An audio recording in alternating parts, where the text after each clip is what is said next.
and it is my privilege to introduce to you my friend, our friend, the Vice President of the United States, Joe Biden. Thank you all very much. It's good to be back in the Valley. No, I'm serious. I come from the Lackawanna Valley in northeast Pennsylvania.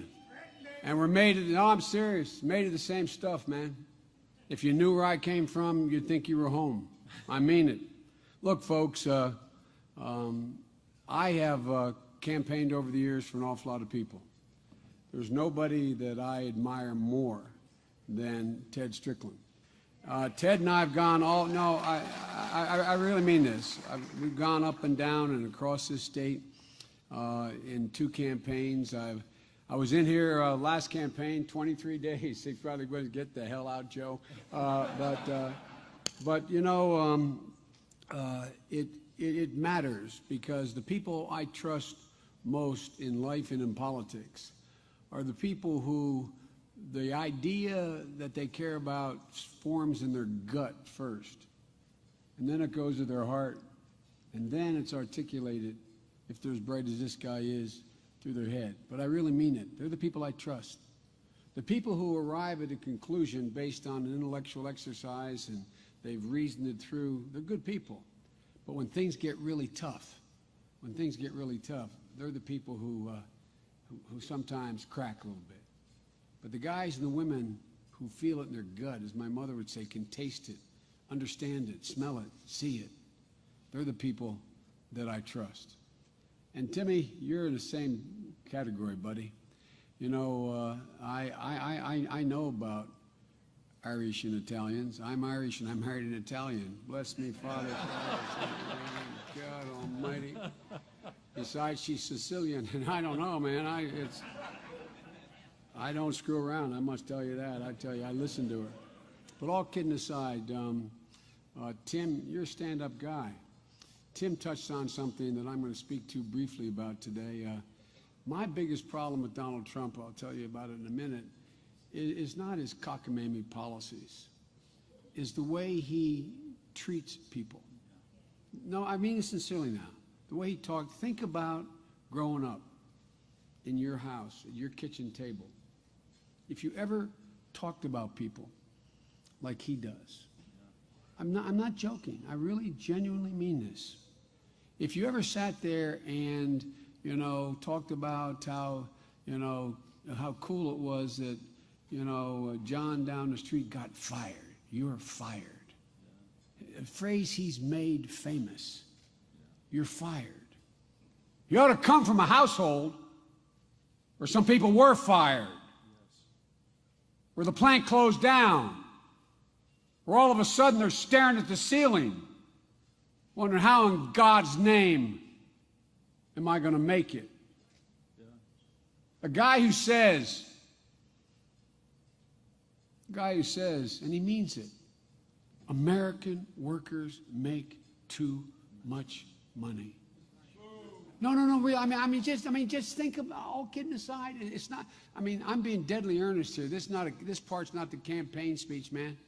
This is about the character of the person we're talking about elected as President of the United States. You know, Doug's here, Doug Franklin, the mayor. Thank you for the passport, Mayor, to get into town.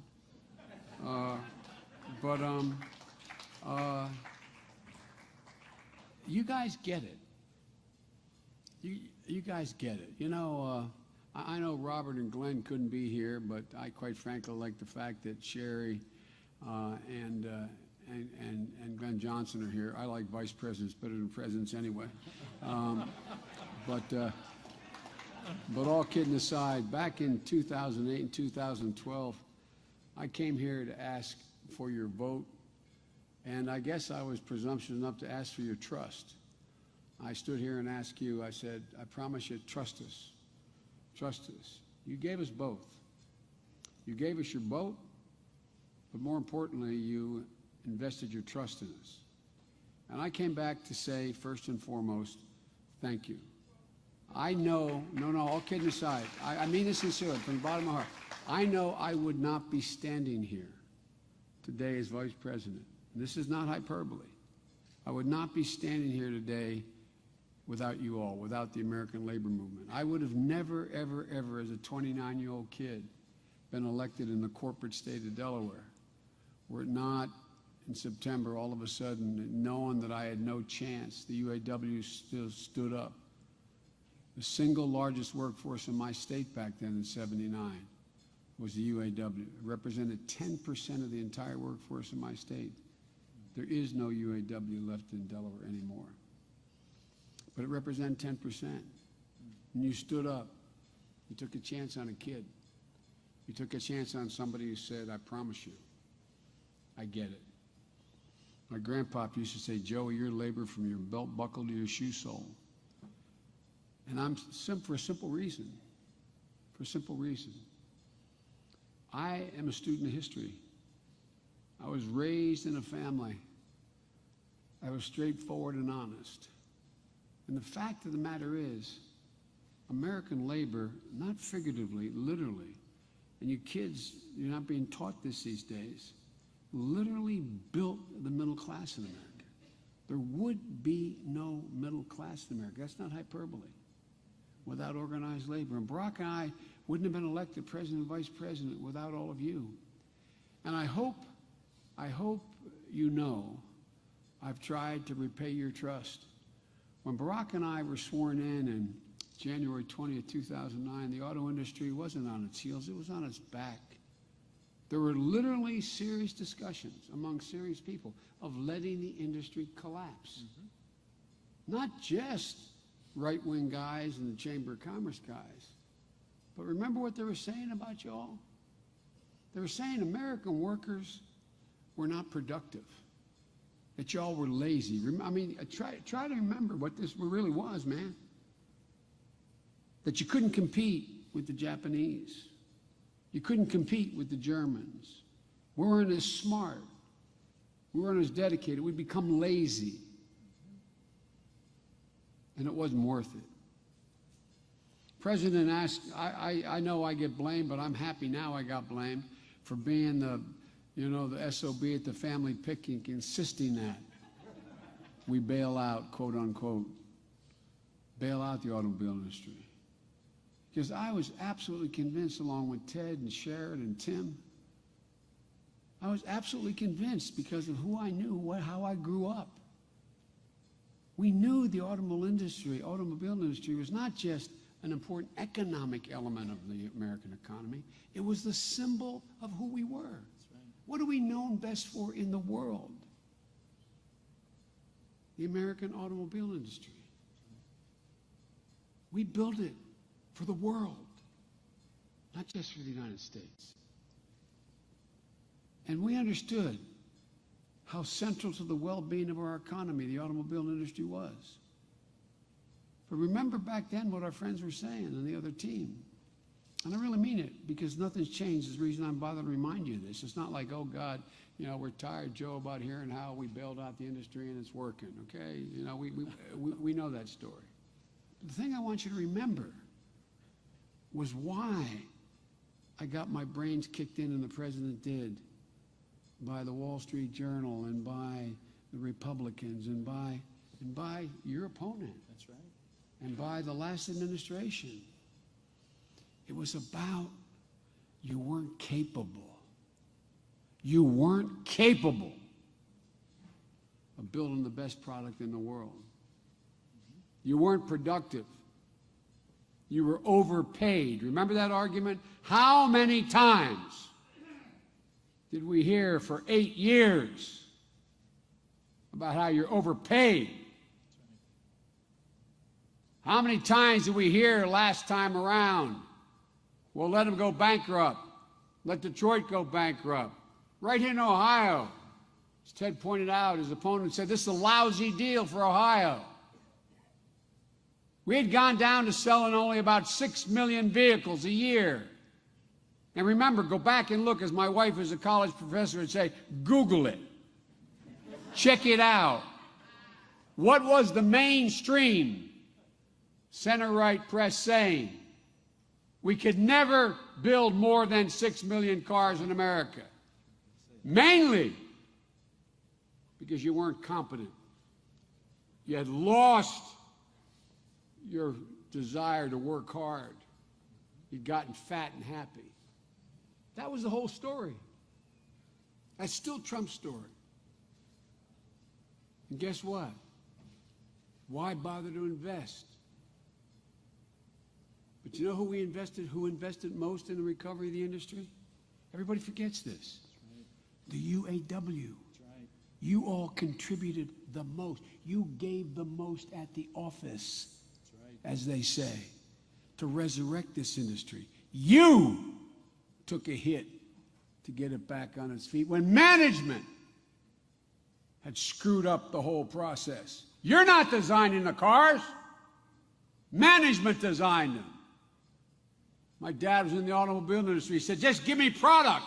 I can sell it if you give me product. Well, guess what, guys?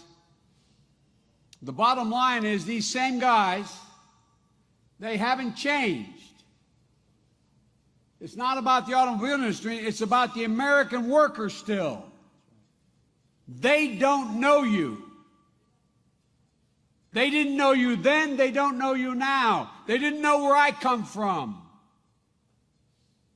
Folks, we all come from the same neighborhood, the folk in here. Whether it's Youngtown, Scranton, Toledo, Pittsburgh. And this other guy, he's not a bad guy. He don't understand this any more than you understand what it's like to live in a 30,000 square foot penthouse, 80 floors up in New York. You don't understand that. I don't. He doesn't have any idea what it's like to sit at my dad's kitchen table and hear my mom said, honey, we need new tires on the car. And her say, honey, you gotta get 10,000 more miles out. We just don't have it right now. He doesn't understand the conversation that still goes on in the valley. Honey, who's going to tell Mary? She can't go back to college this year. I don't know how to tell her. What do we say to her? Look, folks, you know, what you get, what we get, what the vast majority of the Americans get, is give an American just an even chance. Just give him a chance. No, my dad used to say, I don't expect the government to solve my problem. I just want them to understand my problem. Just give me a chance. Neighborhood where we came from is where your character is etched, where your values are set, where your view of the world and your place in the world is formed. Like you guys. I came from a neighborhood, most of the people, I shouldn't say, I expect like you guys. I came from a neighborhood where most people didn't go to college. Kids all aspired to go to college. All our parents aspired for us to go to college. But we learned our values by watching our mothers and fathers. I learned about watching my grandpa, listening to the conversations at that kitchen table. My dad had to leave Scranton after World War II in the mid-50s to find work. He was a proud man. But yet he had to walk up the stairs in our house and say, honey, I'm sorry, you can't go back to St. Paul's. You're going to have to move in with Grandpa because Dad has to. We can't keep the house. I got to go find a job. But it's going to be okay. He believed it'd be okay. So I'm going down with Uncle Frank down to Wilmington. There's jobs down there. I'll be back in a year. I'll come home every weekend, but I'll be back in a year. And we'll bring everybody down. Looking back on it as a young adult, I thought that must have been hard for him to tell me and my brothers. But what must have been even harder was to walk into my grandpa's pantry and say, Ambrose, the father of 4 men, 4 boys and my mother, and swallow your pride and say, can you take care of Gina and the kids for a year? But I promise I'll pay you back. From that moment on, even though I was in 4th grade when we moved, spent a lot of time going back home to Scranton, my dad would say, and at first I didn't understand it, but he'd repeat all the time, what you guys feel in your bones. He'd say, Joey, a job is about a lot more than a paycheck. It's about your dignity. It's about respect. It's about your place in the community. It's about who you are. My grandfather Finnegan, Joey, remember, nobody's better than you. You can do anything anyone else can do. You've heard that in our families. And our parents meant it. We learned about resilience. We learned that success is not about whether you get knocked down, it's about how quickly you get up. That's who we are. We get up. We don't break. We don't bend. We get up. That was my neighborhood. That's your neighborhood. And that's who the hell we are. And look what you did. You got back up. You're now selling 17 million cars a year. Made in America.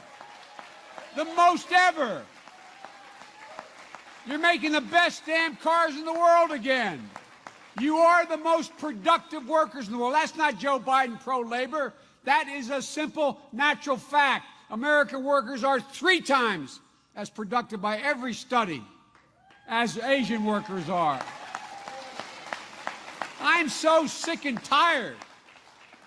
I know I'm not supposed to get angry, but I'm so sick and tired of hearing people like Trump in the Chamber of Commerce, the National Chamber, talking about we get paid too much, that we don't want. Give me a break. Give me a break. This is a guy born with a silver spoon in his mouth that now he's choking on because his foot's in his mouth along with the spoon.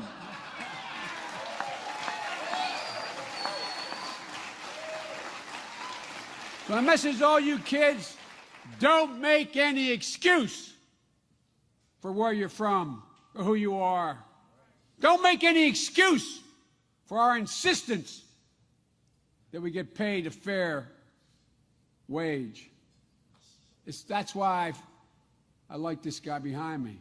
And by the way, you know, I know some of you are mad at Hillary. I know some of you look at her and say, let me tell you something, man. She gets it. And she never yields. She does not break. She stands up. You know what I like about them both the most? They know how to spell the word union. U-N-I-O-N. Union.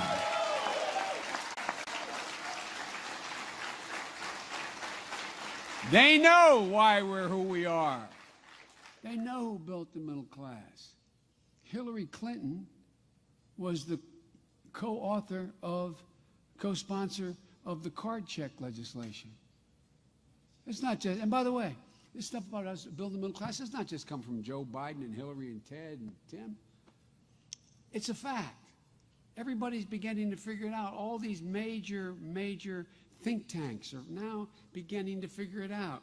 There's an there's an economic research institute called the Economic Policy Institute. They just put out a 57-page report that wonks like me end up reading. The headline of the report says, union decline lowers wages for non-union workers. Yes. Now remember how the Chamber of Commerce always go out to the non-union worker and say, the reason why you're not making more is because those union guys. They blame us. The only reason they had any benefits was because of unions, even though they were non-union. So this report, 57 pages, I commend it to the press.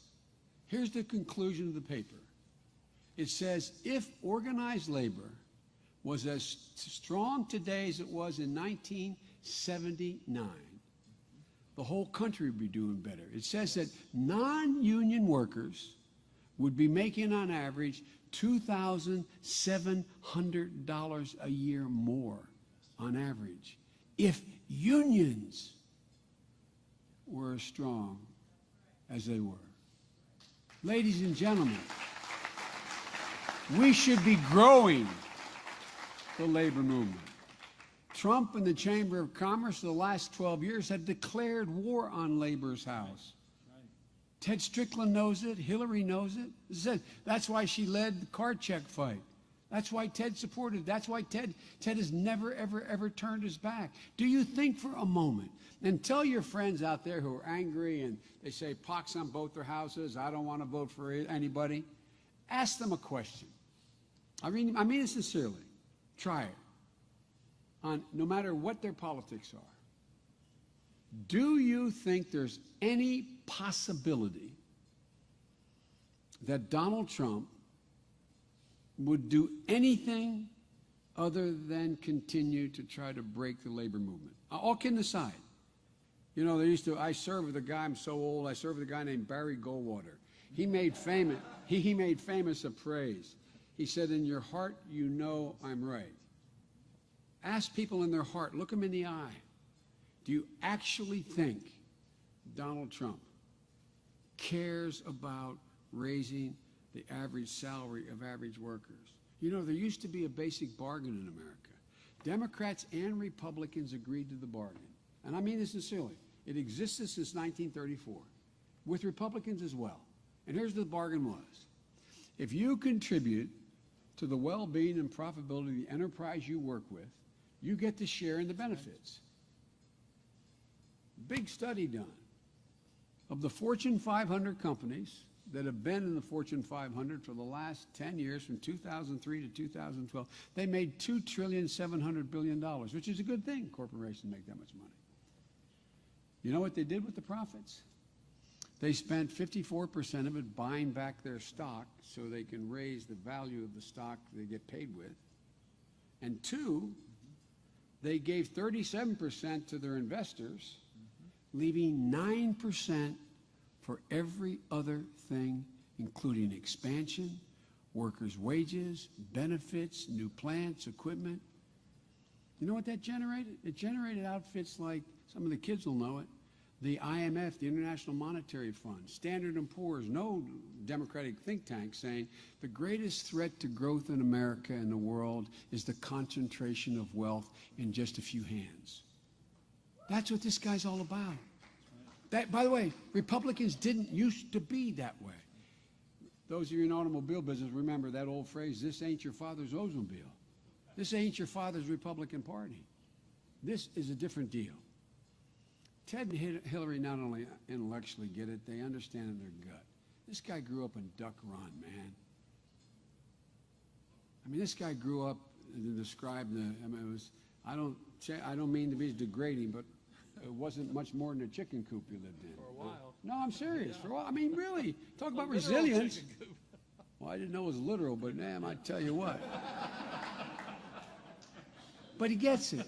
But he never ever turned his back on you. Not one single solitary instant or moment.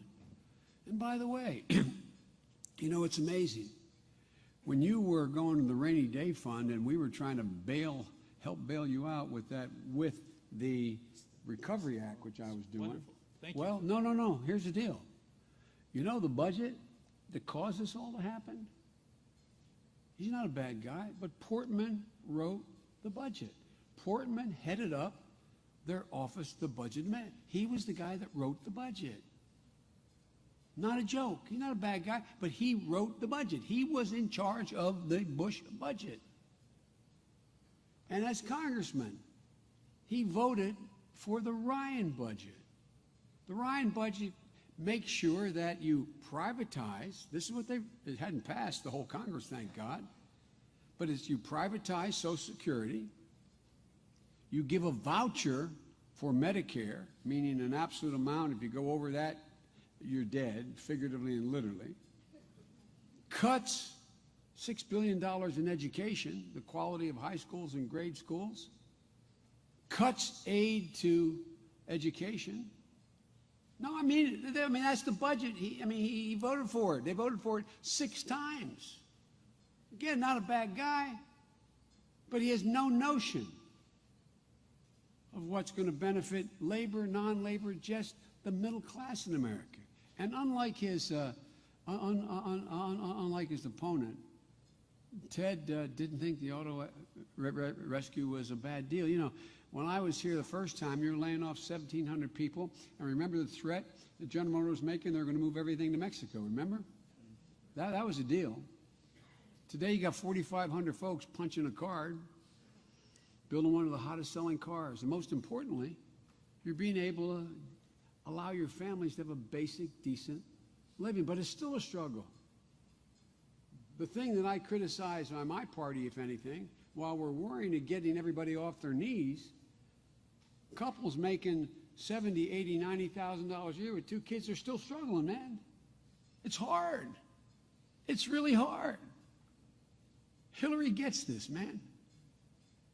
That's where she's been fighting her whole life for families. You know, as I said, from card check to making sure, by the way, everybody says Supreme Court, and I think we talk about the Supreme Court, and we're only talking about issues that relate to choice and the rest. Guess what happened? There's a case in the Supreme Court only because it's a 4-4 tie. It didn't happen to take away the right to collectively bargain. Right. You hear me now? I mean, did you ever think we'd get to the point where we had a court where with one more vote change, your right to collective bargaining is fundamentally changed? Look, her dad was born in my hometown of Scranton. Her grandfather worked at Scranton Lace, and that was hard work, man. Work in a loom, it's essentially a central loom. You know, it was like, this is a guy who busted his rear end. Sent her father to college. Her dad started a small business after college in Chicago, gave a better life. But Hillary understands these struggles. She understands that middle class is not a number. It's about being able to send your kid to a park, know they're going to come home safe. It's about being able to send your kid to a high school that if they do well, they can get to college if they want to. It's about if they want to go to college, you can figure out a way to how to get them there. It's about being able to own your home, not rent your home. Maybe most importantly, it's about being able to take one of your geriatric parents after one dies, and you'll be able to have and hope your kids never have to take care of you. That's middle class. She understands that this is what these guys don't get. I'm going to stop, but this is what these guys don't get. You look at, and I mean this sincerely now. You look at these beautiful, handsome young kids, and you see all the talent there. And so we say, well, if a parent can't figure out how to get them to college, it's a loss for the kids. It is. But you know what's even more profound that they don't get? It's the most devastating thing that can happen to a parent. What's the one thing that is the most devastating for a parent? To look at their kid who's in trouble or in need or has an opportunity. No, there's not a damn thing you can do to help them. I can remember, like Tim and a lot of you, I was a pretty good athlete in high school and college. I remember after my senior year, my senior prom, having a dad in the automobile business was great. He didn't own it, but he managed the dealership. It means I always got a new car for the prom. And I remember driving my 51 candy apple red Plymouth convertible with towels for seat covers after a baseball game from a little Claymont, Delaware, a little steel town I went to school in, down to Newark, Delaware, where the university is, where he managed the dealership. And I had a routine. I'd pull my car into one spot. I'd run in. I still had my spikes. I had my spikes off because I couldn't drive with my spikes on, but I had my uniform on. I ran into the showroom, and I saw Mary, the woman who ran the show for him. And I said, Mary, where's Dad? She said, oh, honey, he's out there in the lane going into the repair shop. I walked out. My dad was a real gentleman. My dad was extremely well-dressed. He was a gentleman. And my dad was pacing back and forth. And he looked up and said, oh, Joey. And he looked at me and said, I'm so sorry. I thought, God almighty, this is before cell phones. This is a true story. My word is abiding. I thought we had maybe something happened to my mother or my brother or my sister. And he said, Joey, I went to the bank today. The guy the bank that financed the loans for this dealership. I went to see Charlie Delcher. And Joey, they won't lend me the money to send you to college, honey. I'm so ashamed. I'm so ashamed. First thing I did when I got to the United States Senate was increase college loan access to 20. No, really. I'm going to end here. That's the deal, folks. That's who we are. This is about more. It's about more than just whether a kid gets an education. It's about more than whether you can afford to bring mom home. It's about more. It's about who we are as a people. It's about the stuff we're made of. It's about our values. And for all the criticism of Hillary, she gets it in her gut. She gets it.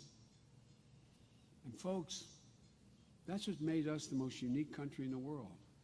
That sense. That sense. That's more than just about that one person, and it's all about that one person. I'm not even going to take your time because you've been standing too long, but I tell you what, I just got back. I'm supposedly an expert on foreign policy, as you read in the national press, right? No. Where I come from, an expert's anyone from out of town with a briefcase. I don't have a briefcase with me. But you know what I just had to do? I had to change my schedule to get in the plane to fly to Latvia, Estonia, and Lithuania. You know why? To meet with the presidents. I met at a conference with their presidents. To reassure them that Donald Trump didn't represent America.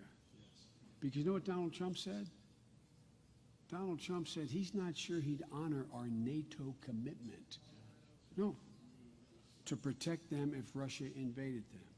They're scared to death, with good reason, that Russia will cross the border and annex them like they did Crimea. And what's Donald Trump say? These are members of NATO. He said, we're going to check whether they paid all their dues. He is causing, for the first time, with Bush or Clinton or Obama, for the first time he's causing nations to actually wonder whether or not we'll keep our word. The idea that I ever thought in my career I'd get in a plane to make basically an emergency flight to hold the hands of 3 presidents from Estonia, Latvia, and Lithuania and say, no, no, no, no, no, no, no, no.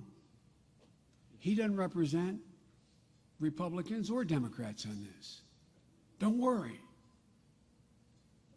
This is the guy who admires Putin. This is the guy who doesn't know that Russian troops have already come across the border and annexed Crimea.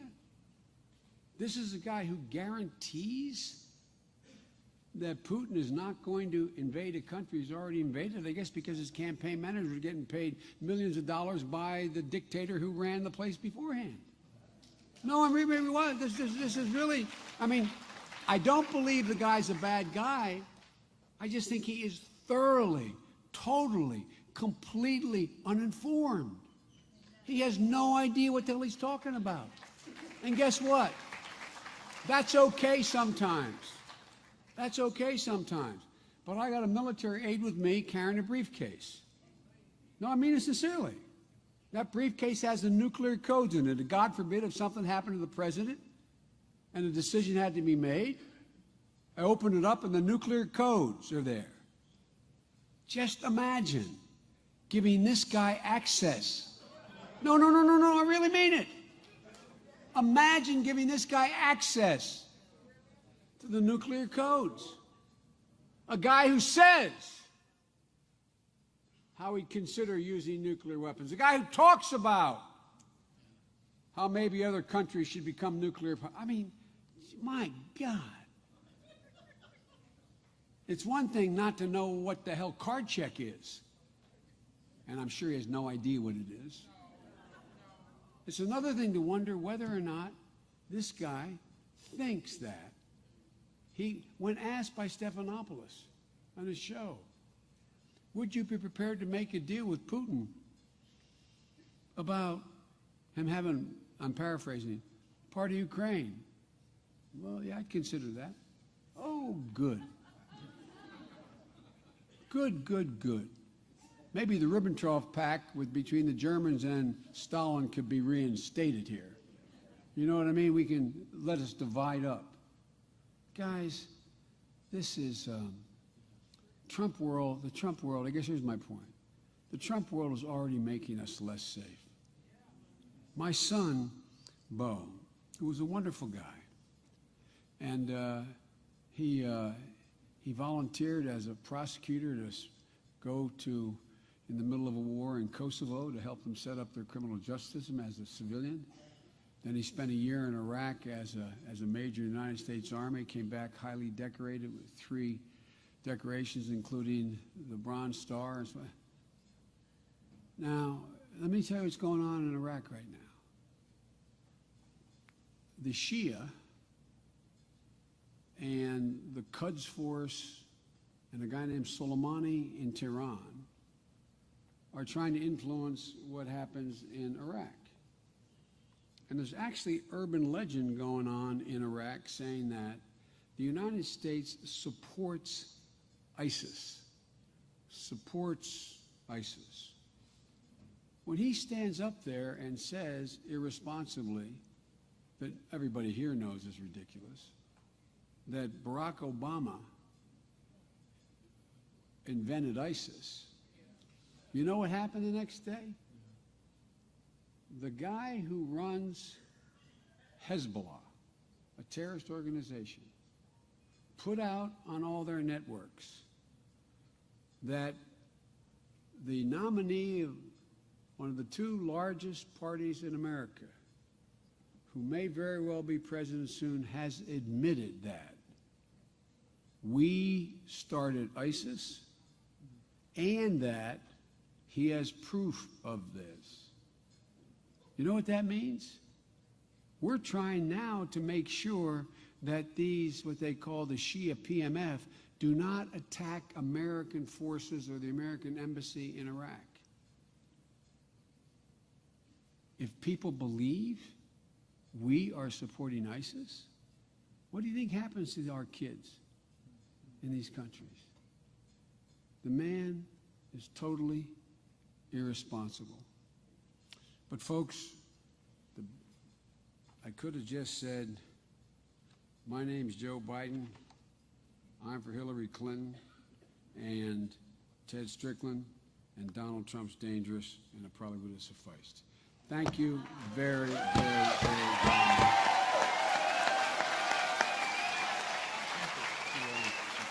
Terrific.